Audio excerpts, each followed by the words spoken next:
Hey, die Welt geht verdrund und es ist längst schon passieren. Soll der Denk mal informieren, dem Checker Smartphone einmal dafür. Statt euch selbst zu inszenieren, weil die Klicks und die Likes wird einfach echt nicht interessieren. Und per Hack lassen sie die echt schnell einmal kreieren. Ja, Charlie, was weißt du denn schon? Naja, wir präsentieren uns in einer Art von Truman-Show. Verzerrt die Realität, ja, sollt mich das bestreiten. Das Leben ist halt kein Selfie, zeigt sie nicht nur von der besten Seiten. Und rein menschlich gesehen ist der Mensch schon tot. Wir schicken mir zwar mal Smileys, aber wir zeigen keine Emotion. Ja, hässlich und verlogen, was möchtest du da noch sagen? Wenn's alle akzeptieren und nix sie hinterfragen.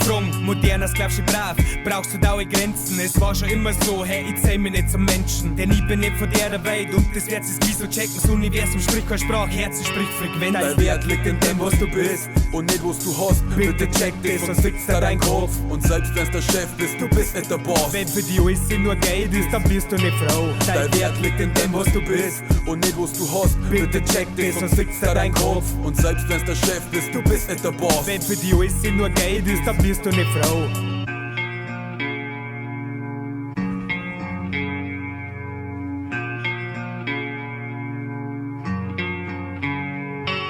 Jetzt sag einmal der Geld und ich verzeih dir, wer du bist. Und ja genau, die Scheißsicht gibt ja dabei den Sinn. Und dies ist kein Magic Shit, versteh die Message, Bitch. Weil du im Grundaufbau das gleiche wie ein fucking Teppich bist. Und wir haben alle gleich, schau der Doge steht bereit. Für mich ist das Leben, wo sie haaren, nur Probezeit. Ohne Scheiß, wo ich schreib, ja das kommt ja vom Herz. Aber ich bin mir nicht einmal sicher, ob das Ding wirklich mir kehrt. Boom.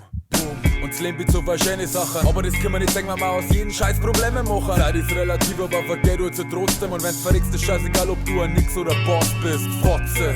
Sag, was bringt dir denn der iPhone 10? Letzter Fick vor der Industrie, lebst heute einsames Leben. Die lieber einfaches Leben, mit der Chance aufs glücklich werden. Aber wahrscheinlich verstehst du's nicht, weiß nicht, mir richtig her. Dein Wert liegt in dem, was du bist und nicht, was du hast. Bitte check das, sonst fickt's da dein Kopf. Und selbst wenn's der Chef bist, du bist nicht der Boss. Wenn für die alles nur Geld ist, dann bist du nicht Frau. Dein Wert liegt in dem, was du bist und nicht, was du hast. Bitte check das, sonst fickt's da dein Kopf. Und selbst wenn's der Chef bist, du bist nicht der Boss. Wenn für die alles nur Geld ist, dann bist du nicht Frau.